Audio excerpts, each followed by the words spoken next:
Hello friend, welcome to my YouTube channel CNG classes. इस video में देखेंगे कि लाइक, प्ले, शेयर और सबसे पहले कमेंट कर लीजिए और सब्सक्राइब नहीं किया तो कर लीजिए। और ये हमारा व्हाट्सअप PDF के लिए व्हाट्सअप नंबर है, जो आपको PDF के लिए इसमें मैसेज या कॉल कर जुड़ सकते हैं। तो हम क्लास 12 हिंदी का जो हिंदी 100 मार्क्स होगा, आप कहते हैं 100 मार्क्स के बाद पहले जो था हिंदी 50 मार्क्स का ही हुआ करता था। लगभग 5 से 6 साल पहले का था कि हिंदी 50 मार्क्स का हुआ करता था, लेकिन अब 100 मार्क्स का जो 50 नंबर का ही था, जो 25 नंबर सब्जेक्टिव और 25 नंबर ऑब्जेक्टिव पूछा, लेकिन अब 100 मार्क्स का हो चुका है। 10 नंबर चैप्टर है जूठन पाठ का सारांश देखेंगे। जो 10 नंबर जूठन पाठ का सारांश देखने वाले हैं, जिसमें यहाँ तक 9 चैप्टर का हमने सारांश वाला वीडियो करवा दिए हैं हमें।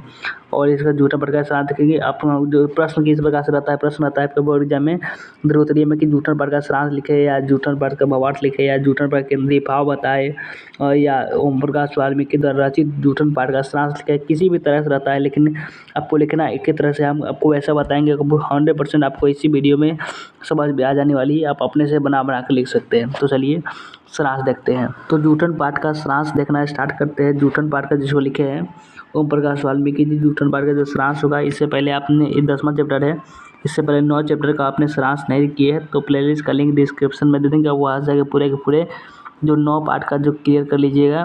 तो चलिए देखते हैं सारांश। जूठन पाठ का सारांश क्या है। सारांश जो होता है, और जो बड़ा चैप्टर होता है उसका शॉर्ट करके लिखना होता है। तो देखते हैं। ओम प्रकाश वाल्मीकि हिंदी में दलित आंदोलन से जुड़े महत्वपूर्ण रचनाकार है। ओम प्रकाश वाल्मीकि जो दलित जाति से थे, दलित आंदोलन से जुड़े महत्वपूर्ण रचनाकार, बहुत ही इम्पोर्टेंट जो रचनाकार यानी जो क्रिएटर है, उनके जो राइटर है, उनके साहित्य में महज आक्रोश और प्रतिक्रिया से भरे समता, न्याय और मानवीयता पर टिकी एक नई पूर्णतः सामाजिक चेतना और संस्कृति बोध की आहट है। ओम प्रकाश वाल्मीकि की आत्मकथा जूठन ने लोगों का ध्यान आकृष्ट किया। जो उनकी आत्मकथा जो उसके साथ बीता हुआ खुद लिखे हुए है, उनके जो आत्मकथा अपनी संवेदना और मार्मिकता के कारण जो लोगों का ध्यान वे आकृष्ट कर लिया, ऐसा जूठन पाठ को वे अपने लिखे हुए अंश मन पर गहरा असर छोड़ जाता है। ऐसा लिखे है कि मुझे पढ़ने के बाद जो मन पर एक गहरा असर छोड़ जाता है। तो अगला पैराग्राफ में कहा जा रहा है कि लेखक का पूरा परिवार गांव में मेहनत मजदूरी का काम करता था।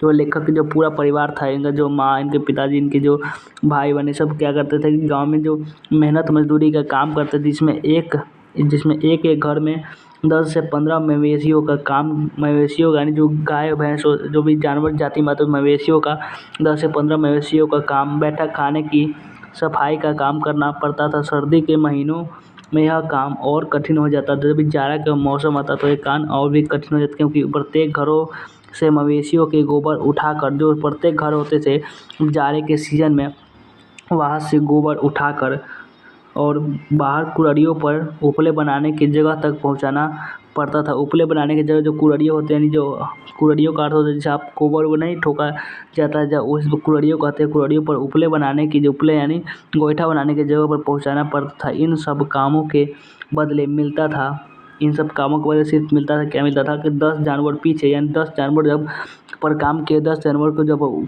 मरे हुए जानवर शायद तो 12 से 13 किलो अनाज दोपहर में बची खुची रोटी मिलती थी, जो खास तौर पर चूहरों यानी जो दलित को देने के लिए बनाई जाती थी। कभी कभी जूठन भी भंगल यानी जो भी उसको काम करने वाले होते थे, भंगल की टोकरी में डाल दी जाती थी। दिन रात मर खप कर भी हमारे पसीने की कीमत मात्र जूठन। फिर भी किसी से कोई शिकायत नहीं, कोई शर्मिंदगी नहीं, पश्चाताप नहीं। यह कितना क्रूर समाज, इसमें श्रम का मोल नहीं बल्कि निर्धनता को बरकरार रखने का षड्यंत्र ही था। ये सब ओम प्रकाश वाल्मीकि लिख रहा है कि जो हमारे जो दिन रात मर कप कर भी हमारे जो पसीने की कीमत मात्र जूठन है। फिर भी किसी से कोई भी कीड़ा शिकवा नहीं, कोई शर्मिंदगी नहीं, कोई पश्चाताप नहीं। यह कितना क्रूर समाज है, इसमें श्रम का कोई मोल नहीं बल्कि निर्धनता को बरकरार रखने का एक षड्यंत्र ही था ये सब।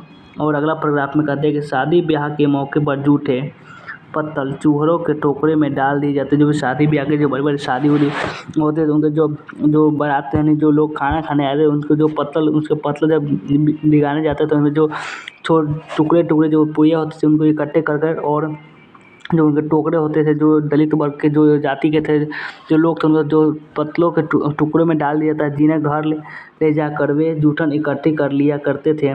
पत्तलों से पूरियों के टुकड़े जो बचे होते थे उन्हें चारपाई पर कोई कपड़ा डालकर उस पर सुखा कर रख लिए जाते थे। जब भी जो पूरियों के जो टुकड़े बचे होते थे उन पर चारपाई पर रखकर उनको सुखा लेते थे, ताकि वे पूरा अच्छा हो जाता था, जिससे ज़्यादा दिन तक वो टिक पाता था। मिठाइयाँ जो इकट्ठी होती थी, जो मिठाइयाँ इकट्ठी होती थी वे कई दिनों तक, अथवा बड़ी बारातों की मिठाई जो भी बड़े बारात के होते हैं उनकी मिठाई कई महीनों तक आपस में चर्चा करके खाते रहते थे। सूखी हुई पूरियों की लुगदी बनाकर अथवा उबाल कर मिर्च मसाले डालकर खाने में मज़ा आता था। आज जब इन बातों के बारे में लेखक सोचता है तो मन के भीतर कांटे जैसे उगने लगता है। ये कैसा जीवन था। लेखक अपनी माँ के साथ सुखदेव सिंह त्यागी की बेटी के विवाह में टोकरी लेकर घर के बाहर जूठन समेट कर इकट्ठा करती है। सुखदेव सिंह के घर के बाहर आने पर लेखक की माँ अपने लिए पत्तल पर खाने हेतु कुछ पूरियों की मांग करती है। बदले में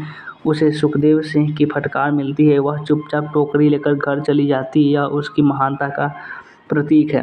कैसा लेखक जो ओम प्रकाश वाल्मीकि जो अपने आत्मकथा के बारे में, जूठन क्या है तो ये आत्मकथा है जो ओम प्रकाश वाल्मीकि लिख रहा है कि जब छोटे थे तो उनके जो खाने सुखदेव सिंह त्यागी के जो बेटी के ब्याह के शादी में गए थे, तो उनके जो माता जी जो थे वे जो कुछ पूरियों की मांग की थी, तभी उसने सुखदेव सिंह त्यागी की फटकार मिल गई थी और उन्हें भगा दिया गया। लेकिन आज जब वे लेखक बन चुके हैं तो उनके जो वहाँ जो सुखदेव सिंह त्यागी के जो पोते आते थे वे कहते हैं कि आपका जो घर का खाना बहुत लाजवाब है। ऐसा कहने की वे कहता उसको सोच में पड़ जाते हैं कि आखिर ऐसा कैसे हो सकता है। तो यहाँ से जूठन पाठ का आप सांस पूरा देख चुके हो। तो आपको ये 5 मार्क्स का पूछा जाता है, तो आप आसानी से अगर पूछा जाएगा तो अच्छा से लिख सकते हैं।